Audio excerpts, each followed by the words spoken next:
Welcome to the Virtual Center for the Study of the Constitution and Civic Responsibility, an ongoing inquiry into the origins and evolution of American government. The Executive Director of the Virtual Center is Dr. Bill O'Brien. He's also the host of this discussion. And here he is, Dr. Bill O'Brien. Thank you, Agnes, and welcome to a Tuesday edition of the Virtual Center for the Study of the Constitution and Civic Responsibility. Today is the 18th day of October. It is a Tuesday in the year 2016. It is our second day of broadcast this week, and it is a pleasure to be with you. Our late summer still continues.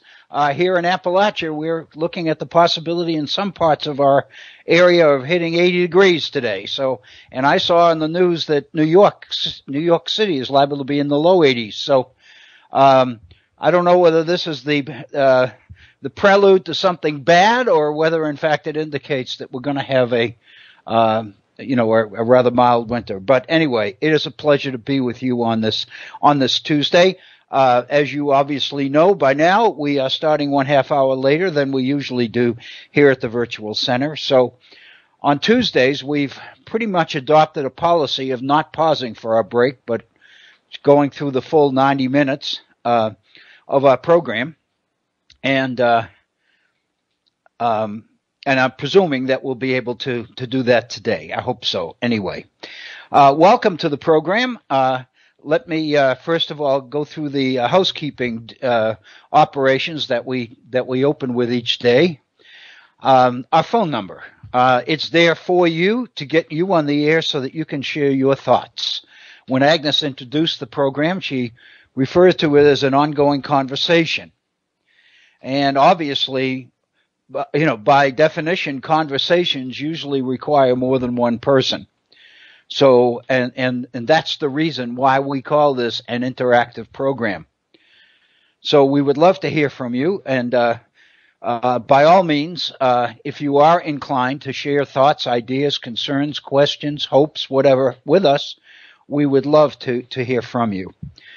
The phone number is area code 304-663-4676. 304-663-4676. My email address, if you'd like to drop me an email and share your thoughts that way, I would love to hear from you. I'll do the very best I can to get your thoughts on the air, and I'll make sure that I do you justice in the presentation. My email address is waobrien906@gmail.com. That's waobrien, OBRIEN 906@gmail.com. And I remind you of our Facebook page. Our program yesterday, a good portion of our first hour, was devoted principally to a posting on our Facebook page. If you go to Facebook and in the search box at the top of the home page, you just type in the Virtual Center for the Study of the Constitution, you will have access to our Facebook page. And on there is a message that I posted yesterday from me about the particular campaign that I'm engaged in, and why I run a postscript, so-called. And we devoted a good portion of our first hour yesterday here at the Virtual Center to the substance or the content of that particular posting. So that's on there, and I do have tried to keep up with some of the major issues and events. And of course, I do remind you, as I think everybody knows, that the third presidential debate of this campaign will be tomorrow evening at 9 p.m. Eastern Time. And I think everybody's looking forward to it. Although after the second one, to be honest with you, I'm not too sure. I think that I get the feeling that people are still reeling from the second one because of the vulgarities associated with it. It pretty well marks a new low in our campaigns here in this nation. And I don't know, have talked to and shared thoughts with a lot of people on this issue, and it's very difficult to anticipate exactly what the impact of this is going to be long term. I think a lot of people are waiting for the election to be over on the assumption that all the problems will go with it, that we'll be back to a civil society, we'll be back to a society where people can work together toward common ends and all the rest of it. I'm not so sure. I really believe, and what pains me, concerns me about as much as anything, I think, is this focus that Donald Trump has gone on the last few days about the degree to which the election is rigged. Basically, it pretty much reinforces the thinking that a significant number of our electorate will not accept the results of the election as legitimate. And I think we talked about this in our second hour yesterday. Because I think part of our democratic tradition is the idea that the losers can live with the winners, so to speak, and that we can always find a way to come back together, work together, solve problems together as we gear up for the next campaign, for the next round, so to speak. All of that is based on the idea that negotiation, conversation, and compromise dominate our political system. Well, in fact, that's not the case, and we know that. Our government in Washington, to a large degree, has become somewhat dysfunctional. If you listen to members of the House and Senate, especially the Senate, they talk about the days when it used to be that members of the Senate and House socialized together, visited together, broke bread together, shared a cocktail together, all the rest of it. That kind of thing doesn't happen anymore. Rather, what's happening is that members of our national government tend to fly home the first chance they get, and they really don't establish any kind of camaraderie, which is very necessary in order for folks to work together and solve problems together. So I don't know how you go about reversing this, but I am convinced that it must be reversed. I think because of the nature of our diverse society, we are a pluralistic society. We are made up of a lot of people from a lot of different parts of the world, different religions, different races, different nationalities, accents, etc. If we don't find ways to focus on the things that bind us, then the fabric of our very society is in jeopardy. I think that that's what's happening. Our politics no longer are bringing us together. They are dividing us. And they continue to do that. And I think it's very, very disturbing. So, again, like everybody else, I think I'm eager to see this campaign season come to an end with the election on November 8th. But like a lot of people, I worry about what comes after. And I have a feeling that many of the folks listening to this program feel somewhat the same way as I do. What I'd like to do in today's program, I'd like to return to the document that we were looking at yesterday, which is an article that appeared in the Washington Post on the major myths associated with charter schools. Because I think a lot of people see charter schools as a solution to our educational problems. Others see charter schools as the greatest threat to our tradition of public education in America. And so I think that this particular article, which raises a few of these myths, is very significant. The article was written, and let me make sure I got the name right, by Emma Brown. It appeared in the Washington Post on the 14th of October, which is just a little short of a week ago. And it deals with confusion surrounding charter schools. We hear about them. We hear, depending on the person speaking, we hear about them in a positive sense or we hear about them in a negative sense. Teachers, many of the school teachers are opposed to charter schools because they draw resources from public education, from our our in-need classrooms and our in-need students. On the other hand, many people see charter schools as an opportunity to fix many of the education problems that the nation experiences. And within that context, it seems to me, Emma Brown has done a service here by sharing some of the most common myths about charter schools. The first one, we dealt with this yesterday, so I won't take a whole lot of time on it. The first one is that charter schools are sweeping the nation and they are everywhere, and that ultimately they will overwhelm and replace our public education system. And the fact of the matter is, in certain parts of the country, they are sweeping the slate clean, so to speak, in terms of education. New Orleans, for example, 93% of students in the New Orleans public school systems attend charter schools. In Detroit, it's 53%. Flint, Michigan, 47%. Washington, D.C., 44%. So there's absolutely no question that charter schools are a significant part of our education landscape early in this 21st century. But the fact of the matter is, there are large parts of the country where you don't see them and you don't hear much about them.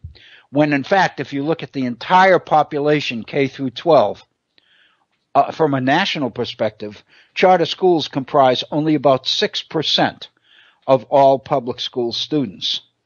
8 states don't have any charter schools at all. 5 have fewer than 10. So I think sometimes we get carried away with the rhetoric, and we tend to lose our bearing or our balance a little bit, and we tend to assume things that aren't true. Here in West Virginia, for example, charter schools are becoming a significant factor in conversations related to education. We have a new Republican majority in West Virginia. West Virginia, as we've talked about numerous times, has moved from being a solid blue state to a red one. Despite all the negatives associated with Donald Trump's campaign in recent days and weeks, West Virginia is still strongly behind Donald Trump for president.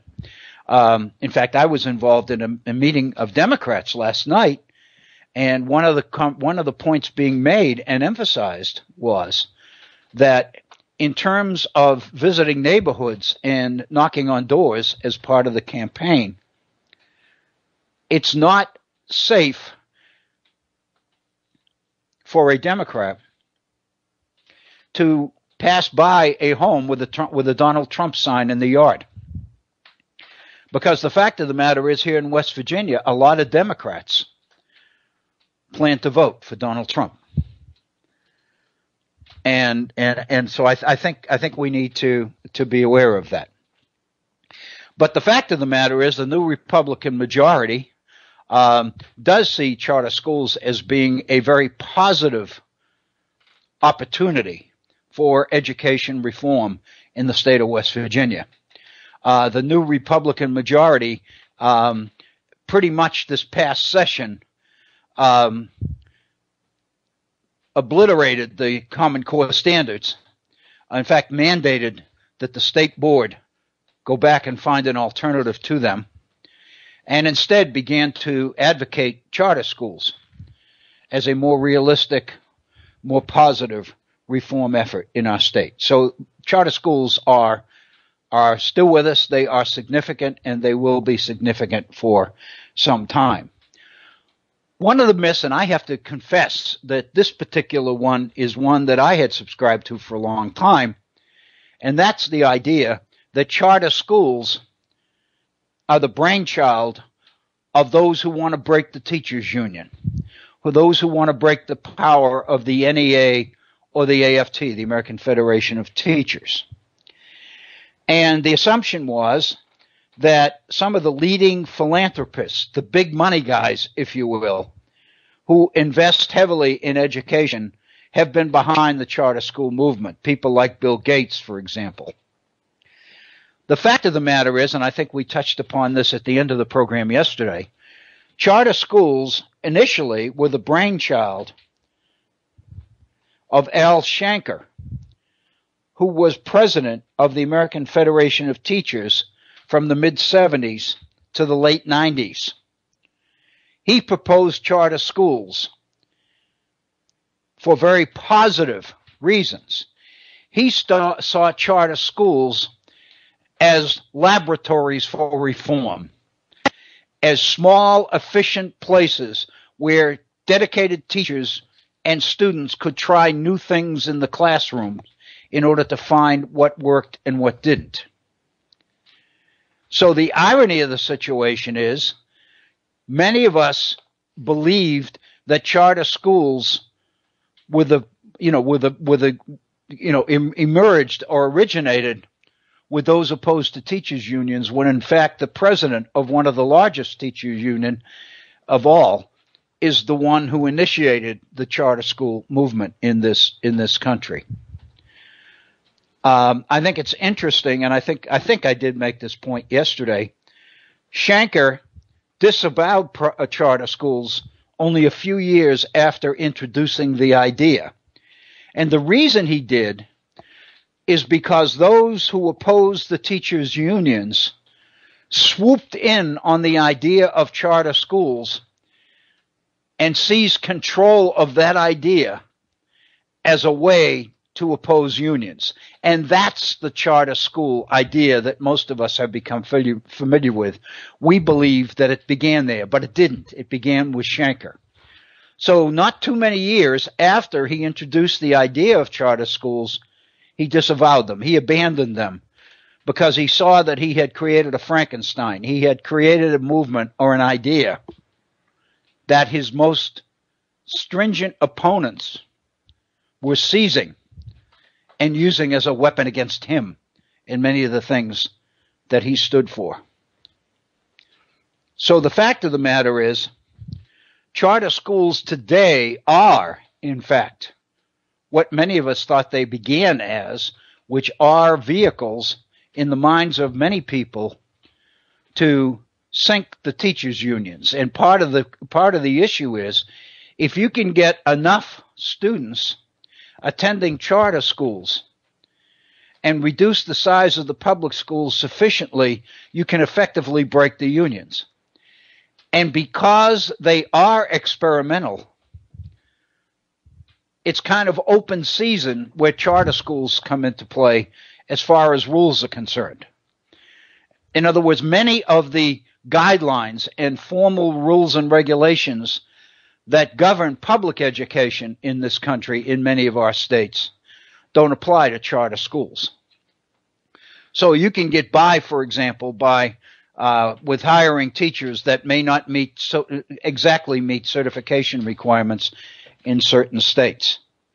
And one of the concerns about education reformers, for example, and I think this is significant, is that teachers' colleges, those institutions that feature teacher education programs and control access to teacher certification, have pretty well controlled the public school population and the number of teachers. In other words, they've controlled access to the profession. And by getting that control, they've pretty well taken over the process. And the fact is, there are many people who may not meet the traditional certification requirements for employment in our schools as teachers, but in fact, they come with a background of experience and on-the-job training that makes them superb teachers or makes them superb managers of a classroom. I'm thinking specifically of the military. A number of people who have been in the military for a certain number of years, when they retire from active military duty, they tend to look toward classroom teaching as a way to put their expertise and talents to good use. And the one thing many people realize that these people bring to the classroom is the ability to manage it, is discipline. With the military background, for example, many people see in our schools today the need for just this kind of discipline. The problem is that many of these teacher wannabes who come out of the military have not been able to meet teacher certification requirements unless they go all the way back to the beginning and go through the state college and university hoops necessary to qualify for accreditation or certification. So there have been all sorts of efforts to try to open up the certification process to make it available to more people. Charter schools are a beneficiary of that kind of thinking, because in charter schools, you can hire the best people for the job, whether in fact they are formally certified or not. A third myth, and I think this is an important one, that Emma Brown writes about, is that charter schools are better than traditional schools.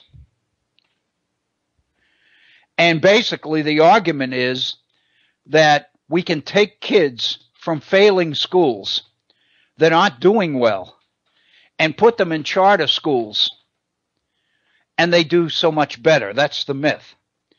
Donald Trump, for example, is a big supporter of the idea of expanding choice for parents with vouchers.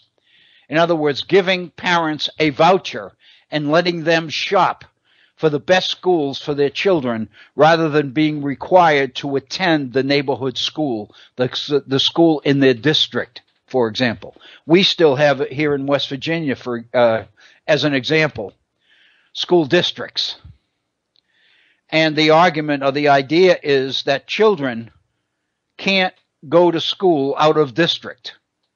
We have all sorts of situations here in West Virginia where youngsters are giving grandparents' addresses as their place of residence in order to qualify for admission into a school in a different district that parents believe is better. And we have all sorts of instances of that still going on. So Donald Trump made the point that one of the things he stood for in terms of education reform was rescuing our kids from failing schools. His argument, his point being, it's not the children who are failing, it's the schools who are failing that are failing the children. He said that at the GOP convention in July. And so basically, many people tend to believe because they began as laboratory ideas, as reform efforts, many people naturally assume that charter schools are better. The fact of the matter is some of them are and some of them aren't. The data continues to roll in. As an example, there is an organization called the Center for Research on Education Outcomes. CREDO, C-R-E-D-O, is the acronym. CREDO, Center for Research on Educational Outcomes. And it's produced a number of studies on charter schools looking at results. In 2013, this organization found no difference nationally between traditional and charter schools in math. In reading, the average charter school student gained what amounts to an additional 8 days of instruction of learning per year. In other words, there seemed to be, in CREDO's research, there seemed to be a slight difference in reading between charter schools and traditional schools, but no significant difference in math. But again, the results vary. For example, and I'm just looking at the data from Emma Brown's article, in the charter schools that CREDO studied, 31% were significantly weaker in math than their traditional school counterparts. 29% were significantly stronger. 40% showed no real difference between charter schools and traditional schools. So it's kind of a toss-up. But because of the rhetoric and because of the desire for reform and the idea that charter schools, by their definition, are experimental, because charter schools, by definition, focus on a particular subject, You know, there are certain schools that focus or feature science and math. There are others that feature the natural sciences. There are others that feature the liberal arts. There are others that feature the performing arts, whether it's dance, music, or whatever. It stands to reason, if you think about it, that if your child is talented in one of those areas or brings specific interest or expertise to those areas,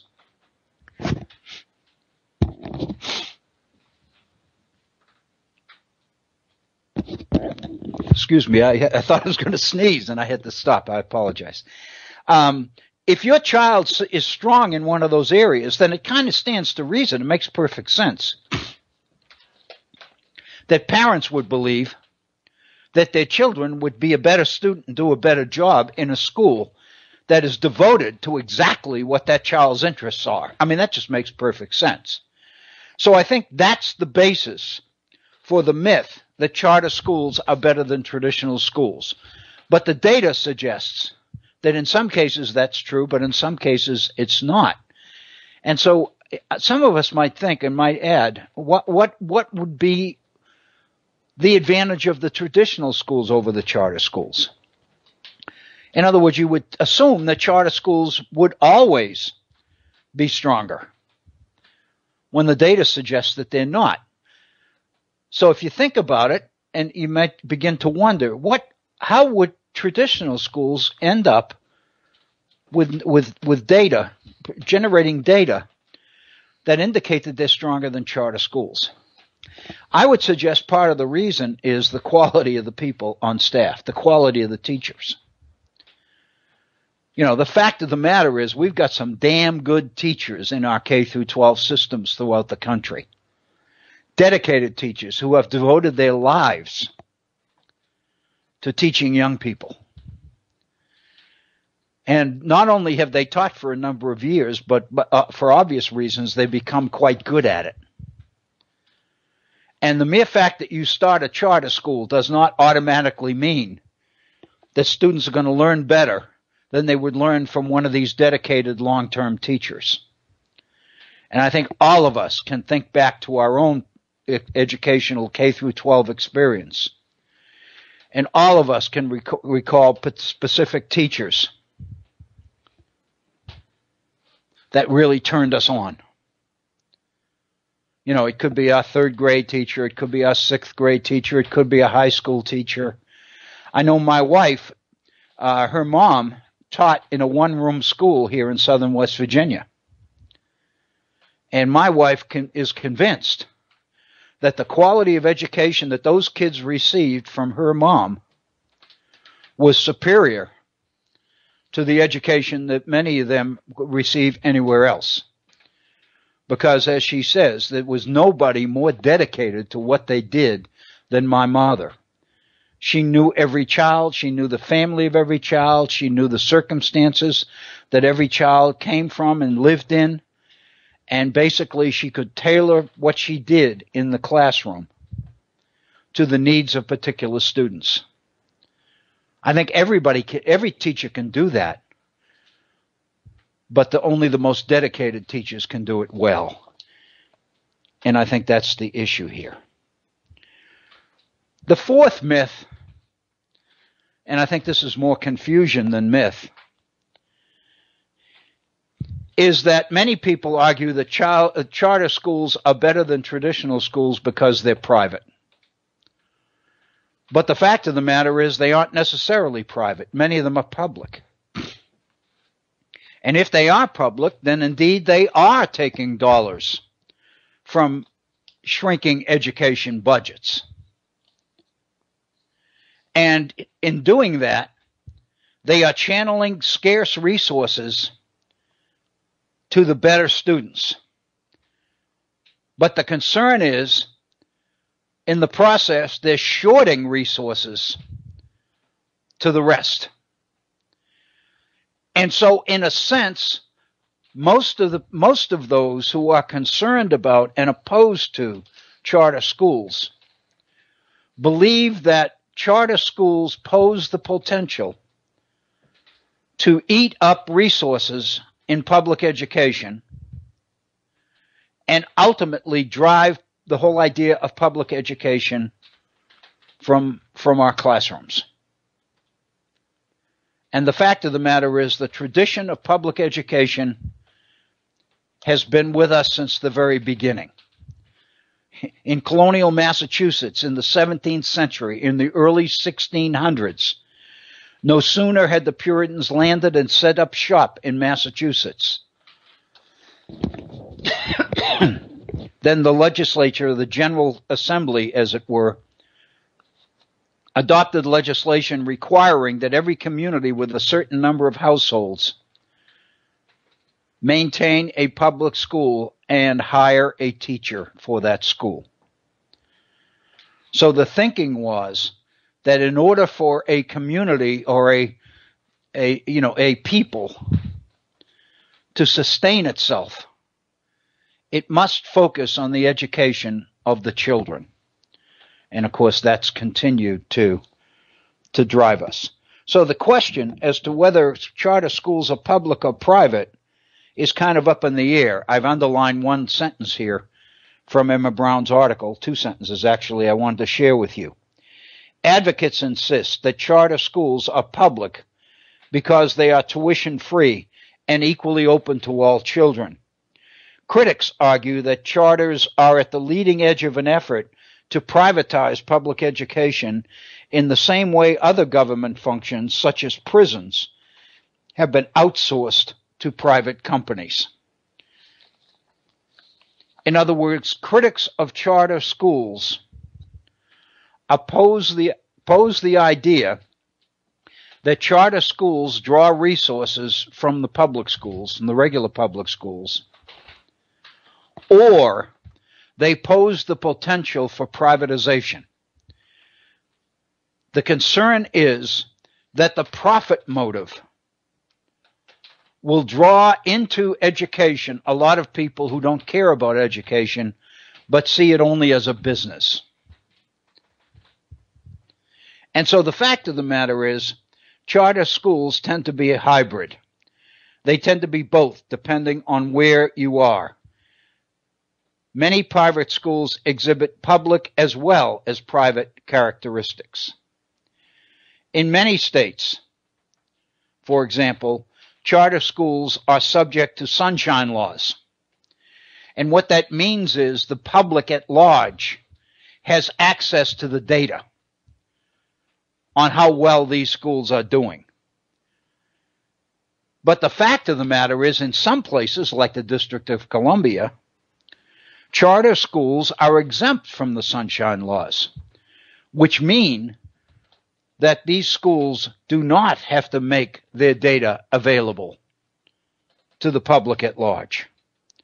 So in other words, they're using the private argument as a way to hide data. Now, it's pretty obvious that the only reason they would want to hide data was because it would be bad. It stands to reason that if the data was positive, the charter schools would be more than happy to make it available. Kind of like Donald Trump's income taxes. The general speculation is the fact that he won't release his income taxes indicates to many people, as we found out within the last couple of weeks, that these people are probably right, that he had something to hide or something that he would find embarrassing. Same thing with the schools. Naturally, if you've got good news, you want to publicize it. If the news is not good, you'd like to keep it quiet. And I think that's a function or a factor with private schools as well. A fifth myth is the idea of discipline, the idea of zero tolerance in terms of child misbehavior. Many people believe that the biggest benefit of charter schools is that they become so-called no-excuse places where kids that don't shape up are shipped out.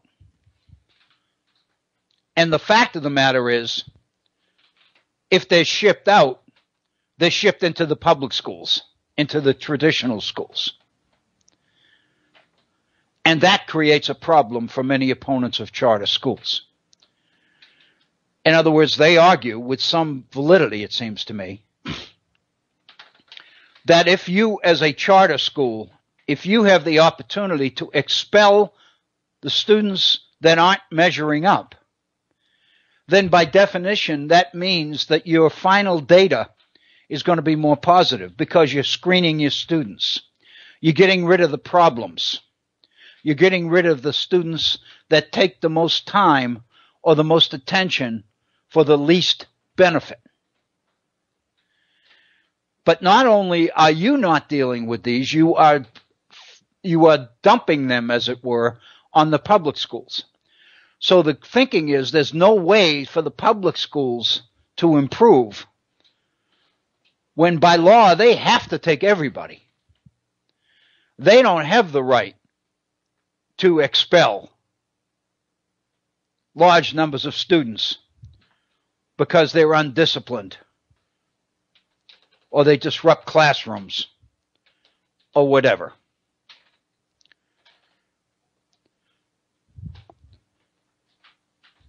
I think those are the myths, the major myths that Emma Brown writes about. I think this piece is very informative.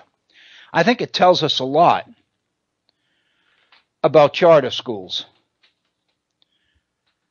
But again, I don't do this. I don't share this with you just for the purposes of the information itself.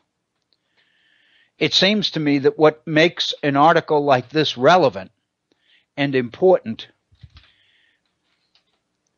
is what you can learn from it, what you can take from it. It seems to me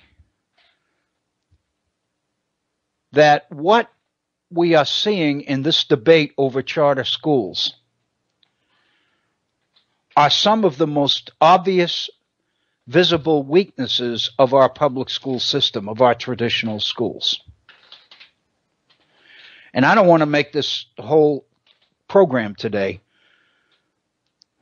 a program based on education necessarily. But I do believe, and we've talked about this many times, so I'm not going to beat it to death by any means.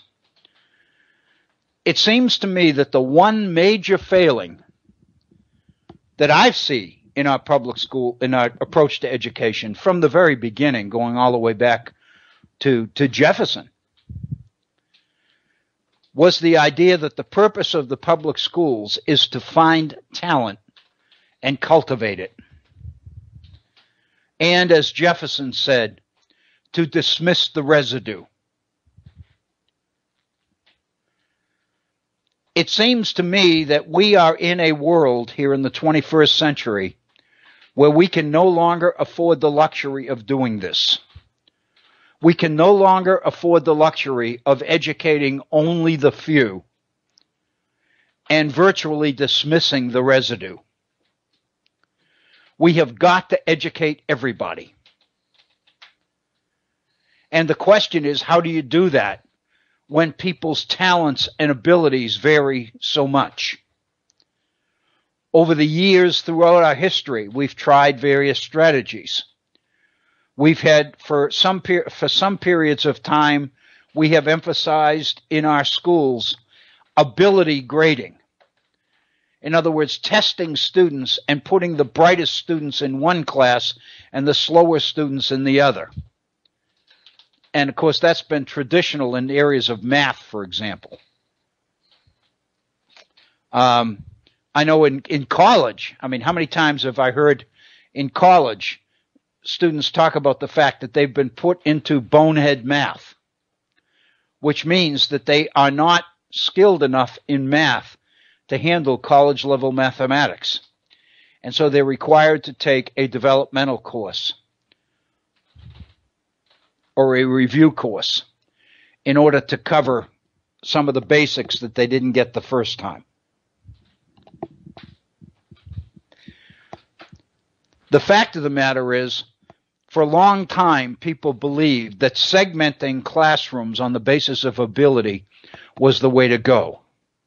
During the Progressive era in the early 20th century, for example, leading educational reformers like Conant and some of the others believed that this was the answer, that ultimately you had what he called student focus. John Dewey was a big progressive advocate of this. The idea of student focused or student based education. In other words, the level of education you received was based on your abilities, on your talents, on your skills. And so the assumption is if you didn't overtax the slower student, but adjusted the demands according to the nature of the student population, then the result would be that you'd be graduating better adjusted children, not frustrated children, not highly stressed children, but children who would maximize the opportunities available in school because what was being demanded of them was adjusted to fit their abilities. And then along came many people, many critics of that, who began to argue that our children are not leaving school to go into a world that is segregated according to ability. That all of our kids are going to have to learn to deal with people of varying abilities. They're going to have to know how to deal with it in all circumstances and situations. So then along came the wave of the movement which we call mainstreaming. That what we basically need to do is mix our classrooms, put the slower and as well as the gifted in the same class. And the thinking is that by interacting and forcing, integrating, if you will, the ability levels, the result will be that the most talented students will begin to appreciate, respect, and understand the problems of slower students, while on the other hand, the slower students will become much more respectful of the abilities of the gifted. And that the result will be that everybody, when they leave school, will be better off for the mainstreamed experience. And I would suggest that over the years, most of the reforms have been spin-offs on one of those two programs, either segregating on the basis of ability or mainstreaming. The fact of the matter is, I think what we're seeing now are the realities of a world in which none of that is going to work anymore. Because all of it was geared towards the idea that only the few could really be challenged, that only those with the most exceptional ability could be educated in the highest sense of the word. And that for everybody else, they became what Jefferson called residue. And they basically found their place, wherever that place might be. The fact of the matter is, what we're realizing now is that we don't have the luxury of doing this anymore. We need all of our people. We need all the talents and skills of all of our people. One of the things that this requires is a recognition or a belief or a faith that everybody has something worthwhile to contribute. And that the purpose of the education system is to find out what that is and cultivate it, develop it, so that everybody can make a meaningful, significant contribution to the society in which they live. What that means is that if you're going to prepare people for the challenges of a world that is changing quickly, then the best way to do it is to teach students how to teach themselves. There's no way you can know as a teacher what the kids in your class are going to have to know 20 years from now, because you don't know what that is. You don't know what jobs are going to be available 20 years from now. So how do you prepare young people for them? The answer is you can't. Rather, what you can do is teach them how to deal with the challenges that confront them, how to upgrade their skills, how to constantly move from one field or one area of work into another. Encouraging them, teaching them how to be facile, how to be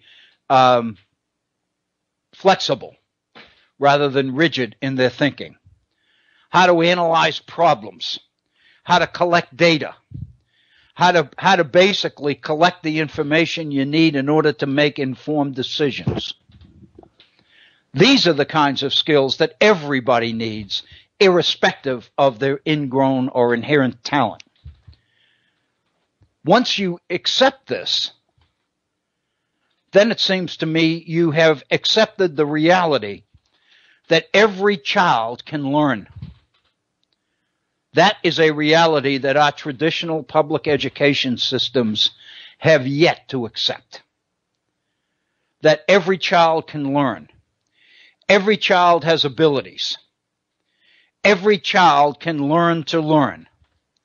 The example that I used some weeks ago, every child can navigate a supermarket even if they've never been in it before, because there is a pattern. There is a plan. And every child, every individual is capable of understanding the basic structure of that plan and therefore finding their way around in this new environment. Because the fact of the matter is, by definition, supermarkets are all organized on the same general pattern. Once you understand what that is, you can anticipate where things ought to be. That's problem solving. That's critical thinking. Everybody can do that. And it seems to me that's what our schools have to start doing. When they do that, then I think the issue, the political problems associated with charter schools will be over.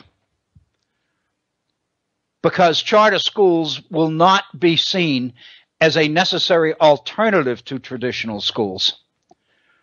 If the public schools are good enough and are doing the kind of job they can do and should do, if we, in other words, give our teachers the freedom to teach, then there'll be no reason for parents to look for an alternative. On the other hand, there is an opportunity in something we could call charter schools for the laboratory, the experimental approach that Albert Shanker talked about in the 70s when he first came up, in the 80s rather, when he first came up with the idea of charter schools. Laboratories where teachers and students together can try new things in new ways, see what works and what doesn't. There's nothing wrong with that, it seems to me. But when that replaces education for everybody else, there is something wrong with that. This is the reason that I felt that this particular article was worth our time here at the Virtual Center. Because I believe that this issue associated with charter schools is rich and ripe in side issues, associated issues, political considerations, economic considerations, social situations, all of it. So I believe that this is a very, very important issue. I hope that you agree. We're at 20 minutes after the hour, so we've got about 40 minutes to go in our program. I ran across an article this morning. It's just a short piece. It's information more than anything else. But I found it intriguing, and I kind of made up my mind that if the opportunity presented itself today, I'd like to share some of this thinking with you. This came out of the Washington Post this morning, and I'm sitting down at the computer here for a moment because I've got this data on the computer and I want to share it with you. This was an article about corporations paying taxes. And obviously, the reason that this becomes such a hot political issue is in large part because of the Trump candidacy. There's been a lot of speculation about whether Donald Trump has paid taxes or not. And then if you remember 3 weeks ago or so, his 1995 tax returns were made public and validated by the tax preparer who did them and signed that particular tax form. And the fact of the matter is, Donald Trump was able to acquire or had write-offs that year in the area of $195 million. And of course, the media was all over that, because what it meant was that Trump could essentially avoid paying taxes for as much as 18 years because of that write-off, that the degree of that loss in his business and his casinos. And so from that, a lot of people tried to make the political issue that Donald Trump was a tax dodger, that he was not a solution to our problems. He is indeed the most glaring example of our problems, of corporations who try to find and are able to find loopholes in our tax laws, which make it unnecessary for them to pay even the tax rates that we pay, most of us. That's the background. That's what makes this kind of a particular article significant. An article appeared in the Washington Post this morning, and basically what it focused on were the tax levels of taxes paid by major corporations between 2007 and 2015. Basically, the conclusion is that some large companies pay very little in tax, while others pay billions. I wrote down the percentages, put them on the computer, because I just wanted to, it seems to me, I think all of this would be of interest to many of us. These percentages are total tax percentages covering federal, state, local, and foreign taxes. In other words, this is not just federal taxes being paid by a particular company. If the company is located, has overseas affiliates, it includes foreign taxes. It includes local taxes, state taxes, as well as federal taxes. I think the numbers are revealing. PG&E, and I'm assuming it's Procter & Gamble, but I don't know that, between 2007 and 2015 was minus 3.3%. What that means is not only didn't it have to pay, but it received a 3.3% rebate. Facebook paid 3.8% taxes during this period. Boeing, the aircraft company, paid 8.3%. I think all of this you need to keep in mind, because in the background is what we pay. And for those people, most of whom we would consider to be middle class, that make an income in the $40,000, $50,000, $60,000 range, the level of taxes we pay is usually 25%. Theoretically, corporations pay 30%. But the fact of the matter is, so many of them are able to find loopholes in the tax laws that while the tax rate they pay is 30%, in reality, most of them don't come near that. Amazon, 13% taxes during this 8-year period. Google, 16.1%. Apple, 16.5%. Coca-Cola, 17.2%. General Electric, 17.9%. Microsoft, Bill Gates, 20.7%. FedEx, 23.8%. Standard & Poor's 500 average, 26.9%. Disney, 30.7%. Walmart, 31.2%. Starbucks, 31.2%.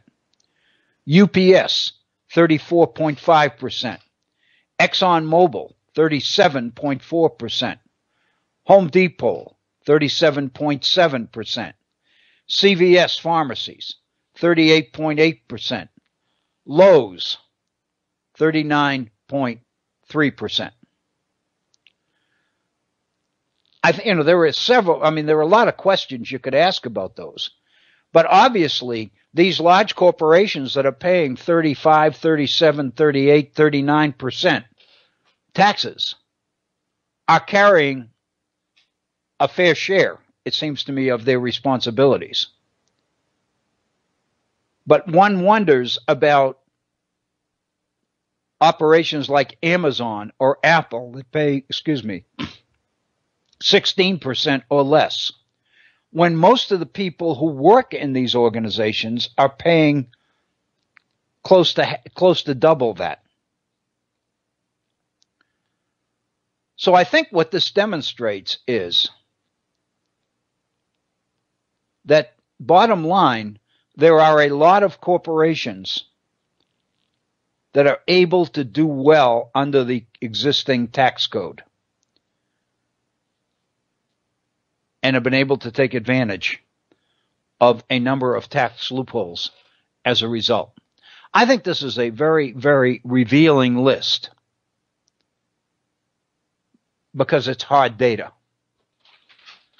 And again, I think you can debate whether, in fact, these are legitimate tax write-offs. And, for example, Trump's loss of $195 million in 1995 was because of losses in Trump's towers and some of his casinos and things like that. But the fact of the matter is, what that means is that Trump could make millions in future years before he had to pay any taxes. In other words, he would have a several $1 million window of income in future years before he began to see tax money going into federal or state coffers. I think all of us are necessarily interested in that kind of data. I thought you would find that interesting, and I wanted to share it. What I really wanted to do this, and it turns out it'll be our last half hour today together, but I did want to take this opportunity to go back to a topic that we started well over a week ago, and then we kind of put off for a later time. And what I'm specifically thinking about is the issue of social mobility in this society in the face of racism in the society. If you recall, some weeks ago, we looked at Booker T. Washington's Atlanta Compromise speech, delivered in Atlanta in 1895. As I recall, we pretty well covered that speech, but we didn't do anything with it.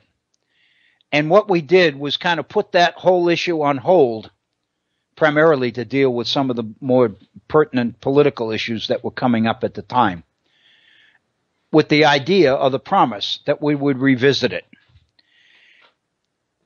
Let me tell you what prompts me to believe that it's time to revisit it. You'll recall that when we first got into this issue some weeks ago, the precipitating event, the issue or the event which really prompted consideration of this topic at all, was the protest by Colin Kaepernick of the San Francisco 49ers, who refused to stand for the national anthem. and we're in the middle of all of this debate, pro and con, well, whether in fact Colin Kaepernick should do this, should not do this, ought not to be able to do this, or whatever. I think we did agree that even those people that don't like what he's doing acknowledge that he has a right to do it. But the fact of the matter is, it seems to me what we get down to is the issue of effectiveness, is the issue of substance. In talking about this today, in fact, I was talking with a friend earlier about this particular topic today, and we were talking about Colin Kaepernick. And his point was, when you think about, he made the point, when you think about the publicity that Colin Kaepernick has received over this protest, and the number of people that have joined in the protest with him, his sense was that you really have to look at it from a bottom line perspective. When you think about it, he said, Colin Kaepernick is not really investing a whole heck of a lot in this protest. It's not costing him a lot.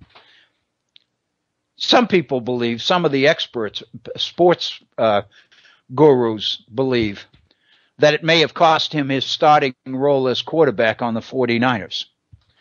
But for those of you who follow football, you may be aware that this past Sunday he started once again, because the fellow that the quarterback that was replacing him was taking the team nowhere. So this weekend, Colin Kaepernick was given the start at quarterback. Turned out that for the 49ers, it didn't make much difference. They lost again. But with the exception of those who believe that maybe the coach benched Colin Kaepernick in part because of this protest, the fact of the matter is it really didn't cost him anything. He signed his contract. He's still collecting his checks. And he's going to be financially in pretty good shape. So he really hasn't invested a whole lot in this protest.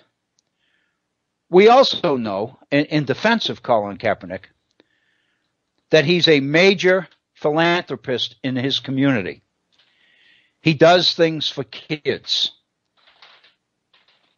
He supports all kinds of community projects to help young people in his community, as many of these well-paid professional athletes do. I don't think it's fair to ignore that. But the fact of the matter is, it didn't come down to your job versus this protest. You will stand or you will not have a job. It never came down to that. So in that sense, the risk was somewhat minimal for him. But the fact of the matter is, many people picked up on this protest. And each week, it seems that we get evidence of more and more people doing it. The person that I was speaking with this morning was sharing with me, and he couldn't remember where this was, but an entire high school football team, according to the news broadcast that he saw last evening, an entire high school football team refused to stand for the national anthem and adopted the strategy of Colin Kaepernick. So the fact of the matter is, this is not dead. It continues to exist. And it seems to me to reveal that in some key areas in the area of civil rights, we've really not solved our major problems. Race, as we've seen with the deaths of unarmed blacks in our cities, with the Black Lives Matter movement and all the rest of it, it's very obvious that race remains a significant factor in our society. We spent a lot of time and a lot of effort over the years trying to address it. But the fact of the matter is we've not as yet been successful.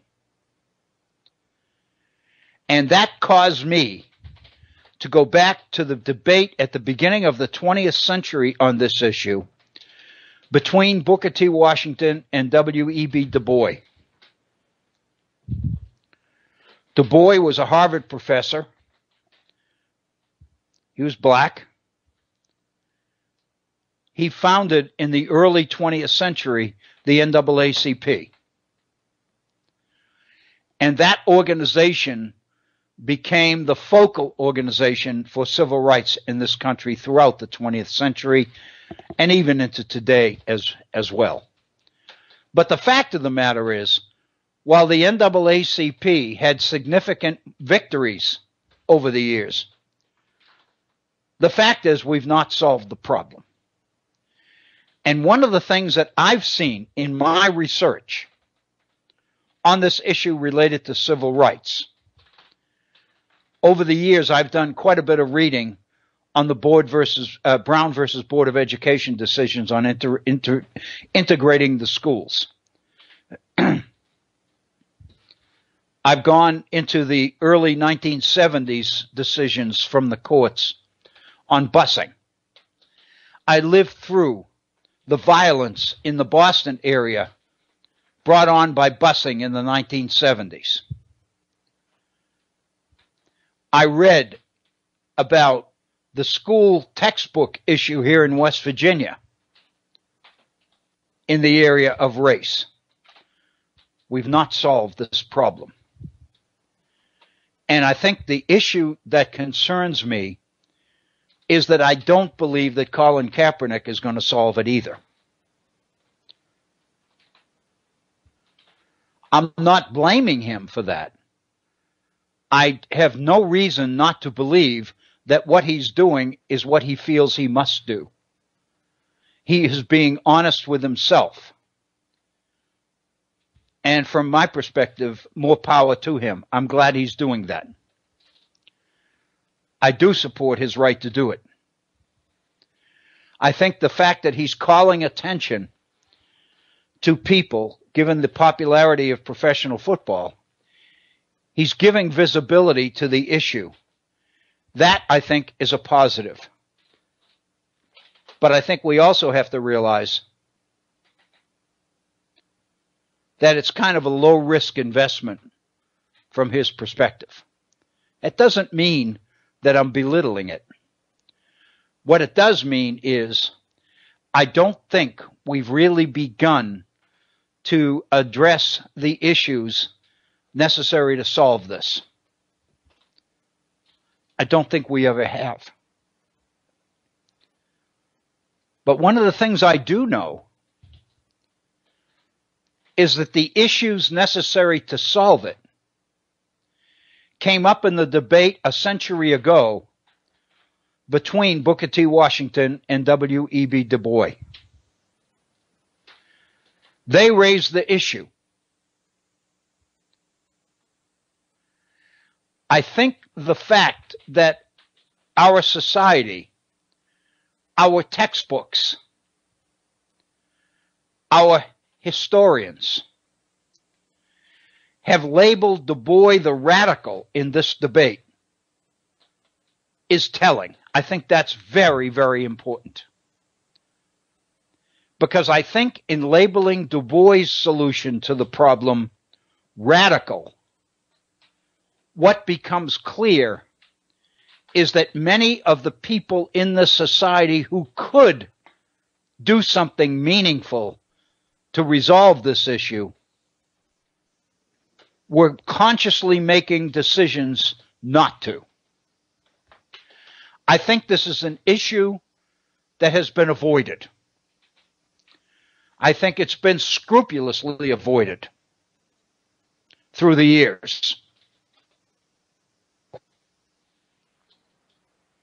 I think it's becoming clear, even now, that it's well beyond time when we seriously began when it became necessary to seriously address this issue.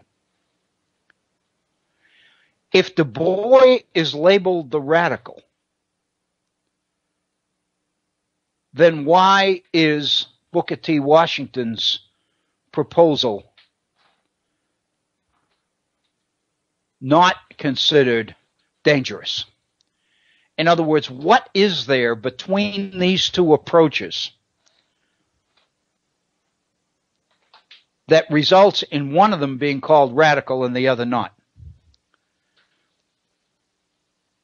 We spent quite a bit of time going through Booker T. Washington's Atlanta Compromise speech. We talked about the context of it. The fact that in 1895, the Atlanta Exposition was bringing together the most prominent business people in the New South, the post-Civil War South. As the South sought to develop economically after slavery, the issue for Booker T. Washington was, how do we get Southern society to accept the legitimacy of ex-slaves, of black Americans, in the development of the New South? And what Booker T. Washington came up with in his Atlanta Compromise speech is a quid pro quo, a proposal. And basically what that proposal was very basic and very simple. There are 8 million of us here in the South, Washington said in that speech. A couple of paragraphs later, he talked about the 16 million hands that we represent. The use of the numbers is very effective in making a persuasive argument. There are 8 million of us. There are 16 million hands. And Washington's argument is, we can either work with you in taking the South to economic heights that all of us can only dream about, or if you don't include us, then we become an anchor that will hold you back, that will limit the potential of the New South. Basically, it seems to me that what Washington was doing was gambling, that the leaders of the New South would see it to their economic and political advantage to welcome the labor of ex-slaves in the building of the industrial South after the Civil War. In order to do that, in order to enhance the likelihood that the white Southern power structure would be willing to buy into this proposal, Washington made significant concessions to the white South.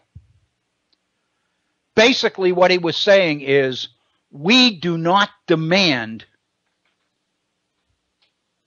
to integrate this society. We're not demanding the right to vote. We're not threatening you with political power. We are not insisting that we live in your neighborhoods, that we attend your schools.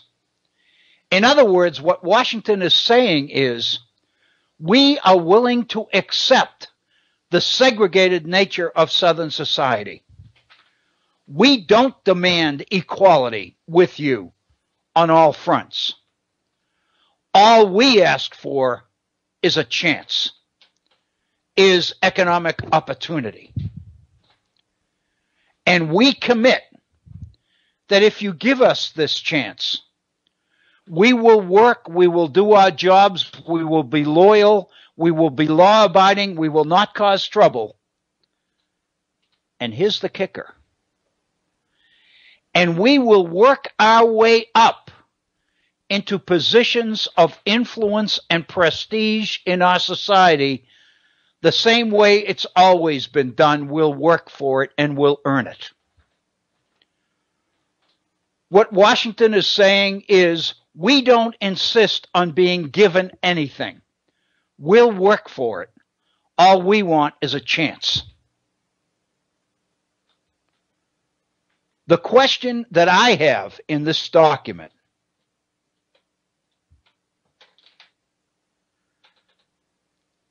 is, why is Washington willing to make that kind of concession? On what basis can he believe, seriously believe, that the white South is going to give blacks the opportunity they're asking for? But more important, on what basis does he really believe that once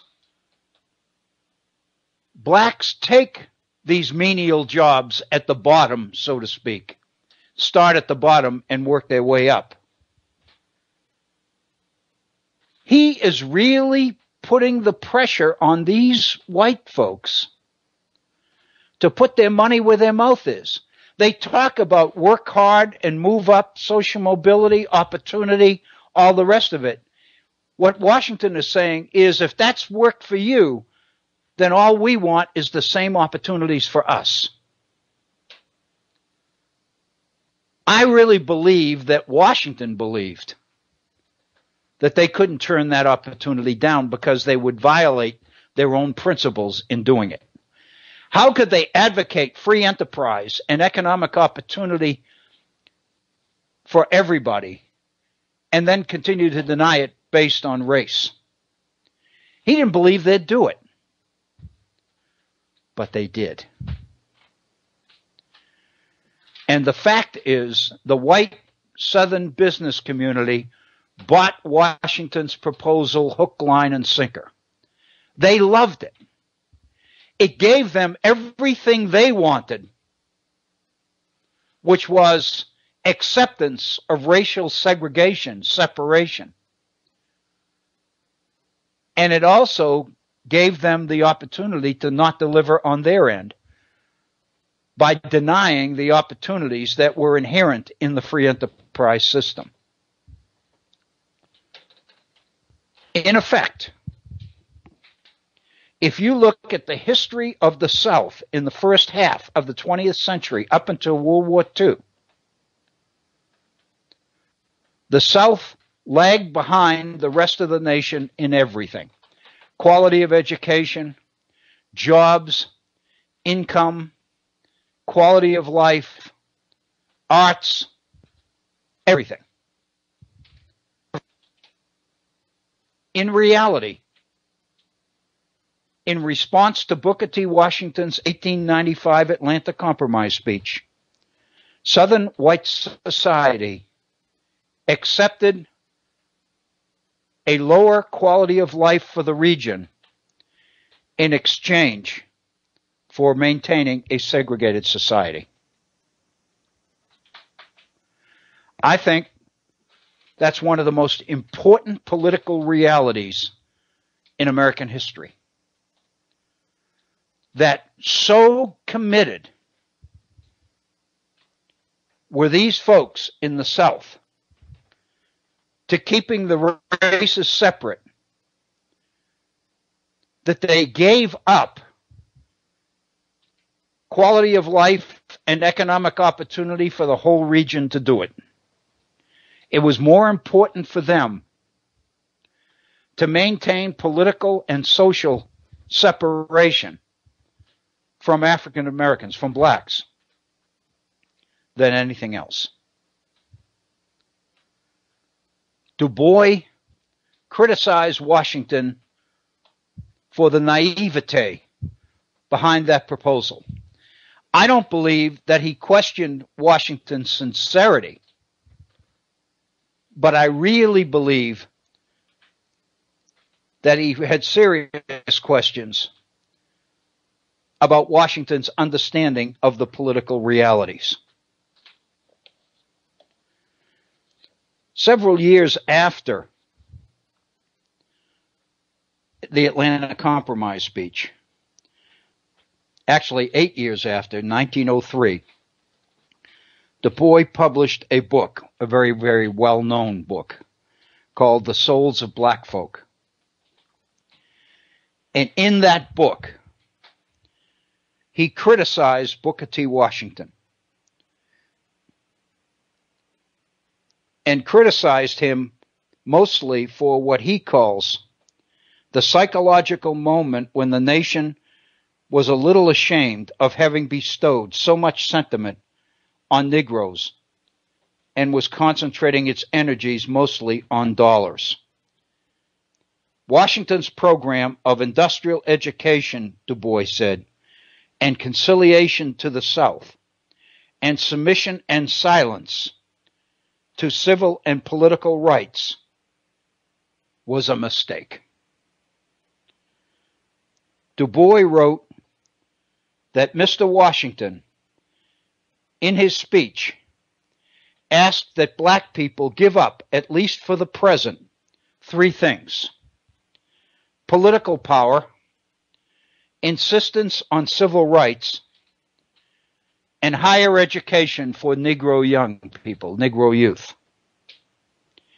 And that instead, they concentrate all their energies on industrial education, the accumulation of wealth, and conciliation to the white South. As a result of this palm branch, Du Bois said, what has been the result? What did we get back for this compromise? Du Bois says in the 8 years since that speech, the following has occurred: the disenfranchisement of Negroes. None of us can vote, even when we could, before he made that speech. The legal creation of a distinct status of civil inferiority for the Negro. Washington condemned us, black Americans, to a second-class inferior status as a result of that compromise speech. And thirdly, the steady withdrawal of aid from institutions for the higher training of Negro children. Du Bois blamed Washington for making a deal with the white South in which blacks gave up most everything and the whites were required to give nothing in return. On paper, they did. I mean, they applauded Booker T. Washington. They agreed with him, said it was a wonderful deal. But when it came time to put up in terms of the opportunities available to black Americans in the South continued to maintain a segregated, unequal society. So in a sense, they didn't hold up their end of the bargain. I guess the question is, was Washington naive in thinking that they might? He is criticized by many black leaders in America since then for his naivete. The way I read him,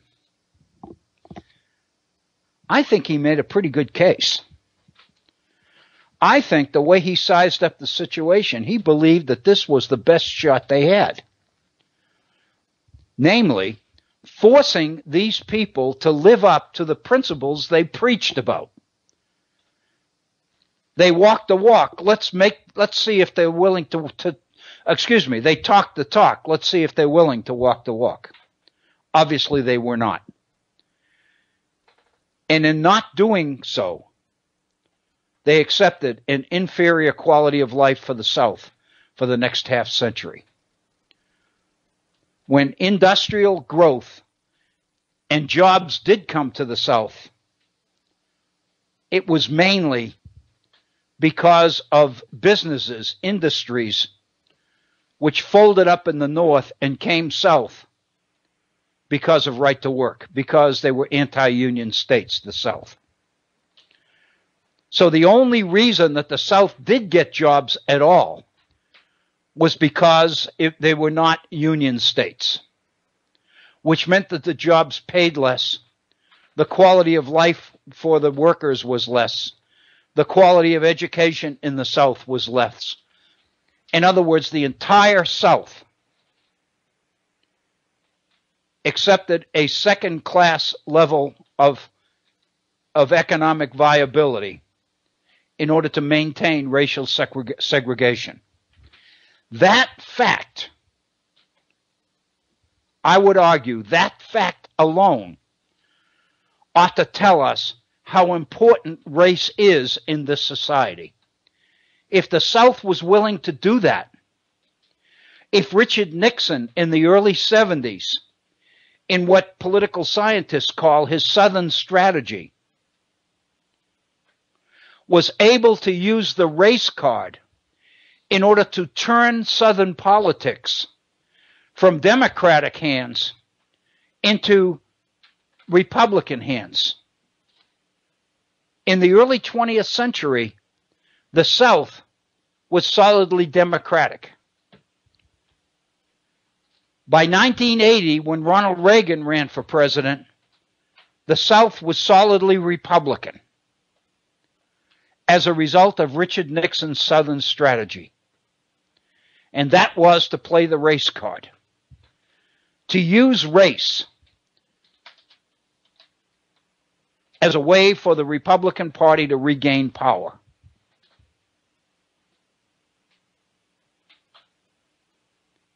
The issue of civil rights for Black Americans has been a political football throughout the history of this country. It seems to me that we are being very naive when we express shock at places like Ferguson and Baltimore and some of the other outbreaks of racially based violence as a result of the police shootings of unarmed males, black males. The issue quiets down, but it never goes away. And I would argue the reason it never goes away is because society has never been willing to wrestle seriously with the substance of the issue. Du Bois raised the issue. It's Du Bois' strategy that I would argue scares the bejesus out of mainstream American society.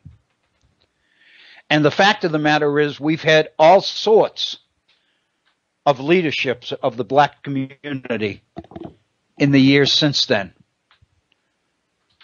The Jesse Jacksons and the Reverend Al Sharptons and all the rest of them. But I would argue that they really haven't done anything to affect the problem. In our next program, I'd like to deal with Du Bois' solution to that problem. I think you'll find it pretty interesting. But right now, we've got to leave. It is 59 minutes after the hour. We've just got less than a minute to say goodbye and for me to thank you for tuning in to today's edition of the Virtual Center. I hope it's been informative. I found some of the information pretty intriguing, which is why I wanted to present it to you. This particular issue on the matter of civil rights, I find incredibly important. And I encourage you to stay with us through this if you possibly can. Thank you so very much. I hope you have a great evening. And with luck, we'll see you tomorrow as well. This is Bill O'Brien for the Virtual Center, thanking you and bidding you good day.